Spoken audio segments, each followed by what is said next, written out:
Good morning, everybody. When it comes to our health, do you think you've tried everything? Have you tried oatmeal versus obesity? How about supper versus surgery? Peas over pills? Mustard greens versus multiple sclerosis? Or changing your diet versus drugs? Well, I'm here to tell you it's not your genetics, it's your habits. And it's not your willpower. It is the food. We need to change our food. We want to make your pantry your pharmacy. The standard American diet is even sadder than we thought. My name is Rip Esselstyn. I'm a former professional triathlete and a former firefighter for the Austin Fire Department. And for the last 23 years, I have eaten a plant-based diet to fuel me as an athlete, as a firefighter, and as a man. And I cannot tell you over the years how many people have told me that is just way, way, way too insane. That's way too radical. I could never do that. And what I want to talk to you today is about why it's really the standard American diet that is so radical, and why eating a plant-based diet has the potential to be absolutely revolutionary, and why it can revolutionize your health and this whole country's health. When it comes to our health, we've been sold a bill of goods. Because quite frankly, there's no money to be made in health. There's a lot of money to be made in sickness when it comes to drugs, surgery, insurance, and other types of health care. Take charge of your own health. Forget about being reasonable, sensible, prudent, or moderate. You can't do it. You got to fix the food. The answer to Americans' health crisis is the food that each of us chooses to put in our mouths each day. It's that simple. Let's start with our number one killer, heart disease. Back to Mr. Phillips. Nice fella, but I was impressed with all the fat in his bloodstream. We took Mr. Phillips down to the operating room, and I gave him 1,000 micrograms of fentanyl and put him to sleep, and the surgeon opened up his chest and opened up his aorta and opened up his coronary arteries. And what the surgeon started pulling out of Mr. Phillips' arteries were great, long, yellow, greasy, sausage-like formations of fat that looked like this. What you're looking at is a plug of material called atherosclerosis.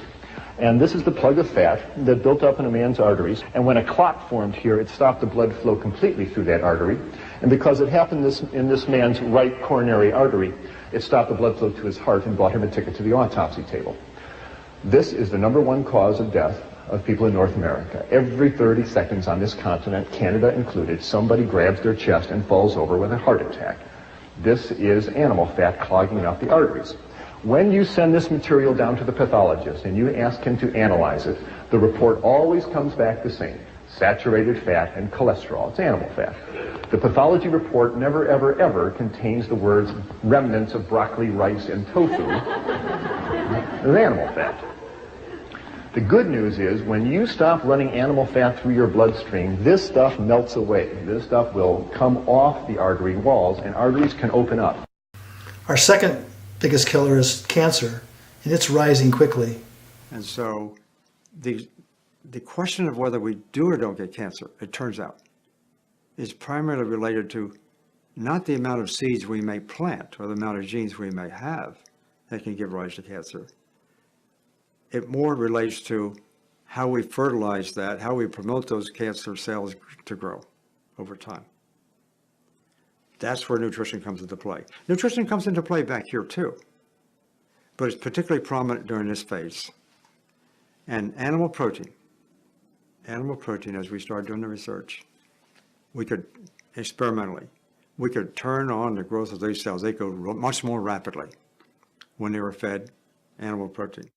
Virtually every disease we see today can be traced to what we're putting in our mouth. From stomach problems to arthritis, diabetes, constipation, and obesity. All these diseases have the same thing in common. We're putting the wrong food in our mouth for our design, just like the kings and queens of old did. Human beings have a very small mouth, small, dull teeth, nothing like your dogs or your cats. We have very low acidic stomachs. That's why we're taking antacids all the time. And our biggest key to our anatomy is our intestinal system. We have the longest intestinal system relative to our size than any other animal on the planet. We are not designed to take in chunks of meat. We're designed to take in fiber-filled foods that have a lot of water in them. So our body can break it down slowly, take out the nutrients it needs, and to get rid of the pulp at the end. Simple. It's time to start a new path in life, a new way of eating the way our anatomy is designed, the way we're meant to eat. So remember this, if it walked, hopped, swam, crawled, slithered, or had eyes, a mama and a dad, don't eat it. If it had a spinal column and a brain and a mother and a father, it can feel pain, and it was not designed for us to eat. All these foods, if you want to call them foods, have the same thing in common. They're loaded with saturated fat and cholesterol. Saturated fat and cholesterol is not designed for the human being. We make our own cholesterol. All the cholesterol we need is made from our liver. We don't need to eat it. And along with the cholesterol comes artery clog and saturated fat. Dairy is 70% fat. That fat we eat is also the fat we wear. We wear it on our body and we wear it in our arteries. Without a doubt, the biggest hazard to our health and to the planet's health is our desire for protein and our mindset that we can only get protein from animals, which is absolutely not true. All nutrients originate in plants. Here's a reality. All life on this earth comes from where? Sun. Every drop of protein is in a leaf. The foods that have the most protein in it are the foods with the most sunlight in it. Again, I'll repeat. This is the most protein-rich diet on the planet Earth. You're looking at somebody that hasn't touched anything but plant-based protein for 40 years. All nutrients originate in plants, including protein, calcium, omega-3s, and every other vitamin and mineral on the planet. Probably the biggest problem I got getting people to change their diet was this obsession with protein. The more I educated myself, the more shocked I was. More shocked I was that people don't know about this, that other doctors don't know about this, that medical schools aren't teaching this, and the simple fact that a plant-based diet could just change your life and every disease that I treat. You don't have to starve yourself. You just have to eat the right foods. The right foods have the most nutrition and the least amount of calories, and that's plants. When we stop eating animals, we have to replace them with foods that are satisfying to our desires. And that's what starches do. Beans, corns, pastas, breads, whole grains. Those are the kind of foods that humans are designed to eat. We're starchivores. When it comes to what you can eat on a whole food, plant-based diet, it's unlimited. I've never eaten more food in my life since I switched to a plant-based diet. It's all the same foods that you grew up in, all the same foods that you loved, but they're made without the oils and the butters and the eggs and just a wide variety, a rainbow of food. It's so delicious, so filling, so satisfying. And you can eat pretty much ad libitum, which meaning you can eat as much as you want and not worry about gaining weight. The weight comes from the fat. The fat you eat, again, is the fat you wear, both on your body and within your arteries. Choose pizza without the cheese. Brown rice is super filling, and that's the food that some of the longest living people on the planet have been eating their whole lives. Vegetable sushis that are without the fish. Beans are the staple of all the longest living people on the planet. Whole grains, not GMO grains.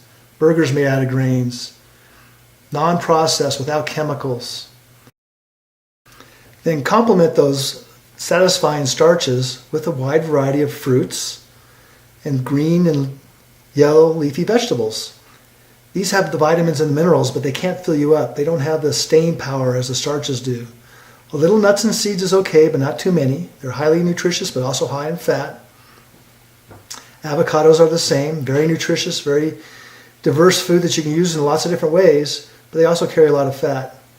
Dried fruit has a little bit too much sugar, too much concentrated sugar without the fiber that you got from the original food. Same thing with juices. You want to eat food in their whole form, not in their processed form. Then add a little sugar and spice to make things taste good. That's okay. When you start eating a whole food, low-fat, plant-only diet, for the first time in your life, you're going to be getting all the vitamins and minerals that your body desires, your body needs, including the fiber, which only comes in plants. The only vitamin you'll have to supplement with is B12. And that's not because animals are special. That's only because animals have been eating dirt all their life. And vitamin B12 is a bacteria which originates in the soil. So again, everyone needs it. Now here's another little interesting point. The people with the highest incidence or largest levels of B12 deficiencies consume the most meat and the most dairy. Now, remember, animals have lots of B12. Why? Because where is their beak and where are their teeth all day long? On the soil. But what do people do? They don't go out and take the animal and drink blood from its neck and get fresh bacteria. Let's thank God for that. What they do is have some rancher somewhere in the world slaughter the animal, freeze it, send it, and then they cook it. Bacteria, as you understand, is heat sensitive. So their bodies, unfortunately, have a neutered form of B12 coming in with the carcasses that they're consuming. The body now assumes that they're getting some level of B12 that is completely unusable, 100% unusable, and that's why they have a higher deficiency level. To complement your low-fat, whole-food, plant-only diet, get out and exercise a little bit. Get a little sun. And to me, the best way to do that is to go hike. I love to get out into nature and to enjoy the beauty of the sights that I see, the smells that I smell, and the air that I breathe. Doctors aren't educated on nutrition in medical school, and definitely not plant-only nutrition. But those who step outside the box and learn on their own discover the power of a plant-only diet. And I love this quote by the former cardiologist president of the United States. There's two kinds of cardiologists, vegans and those who haven't read the data. We are designed to eat a low-fat, whole-food diet. Doctors are good at cutting out things and giving you a pill. We could prevent, tens of thousands of cancer deaths every year. If half of the country ate a single more serving of fruits and vegetables, we could prevent 20,000 cancer deaths a year. That's how powerful plants are. People don't understand. Whole food plant-based diet is more powerful than anything we have in medicine when it comes to some of these chronic diseases. An ounce of prevention is worth more than a pound of cure because there is no cure for dead. A low-fat, plant-only diet is an absolute miracle. It's the only diet that's proven to reverse heart disease, and there are thousands of success stories of people who have stopped or even reversed cancer by adopting a low-fat, whole-food, plant-only diet. Former President Bill Clinton was one of those people who stopped his heart disease after multiple bypasses and stents. And don't buy into the paleo craze. It's just another diet giving you the excuse to eat more meat, and all it's doing is setting you up for heart disease and cancer. The most powerful athletes have always been plant eaters, including the gladiators who were called the barley men.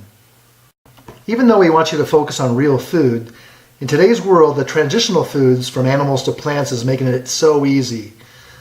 There are so many fantastic foods that taste like the old foods we're used to, like the Beyond Burger, this new bacon from Sweet Earth. Gardein makes some amazing products like meatless meatballs and chicken and pork and fish things. Daiya has the most amazing cheese and cheeseless pizza, plant-based cheeses. Earth Balance, you would not know it's not butter, and it's all made from plants. There's such a wide assortment of plant-based milks out there, and they all come without the saturated fat and cholesterol. There's even vegan eggs, and there's more coming in the pipeline all along. And don't forget dessert. There are amazing desserts out there, all dairy-free, egg-free, milk-free, and fantastic. If you're looking for the science to back up this plant-only message, then the China Study is the book for you. If you're looking for a simple book to learn how to do this, John McDougall is my favorite guy. Rip Esselstyn has a number of books out there on this way of eating. What the Health is probably one of the more popular videos right now on Netflix, as well as Forks Over Knives. Both of those will be excellent watches. And stay tuned for the Game Changer. It is going to be a game changer, and the world is going to take notice. Peace on earth starts on your plate, and all it will take is one single act, switching your food from a meat-based diet to a plant-based diet. Thank you very much.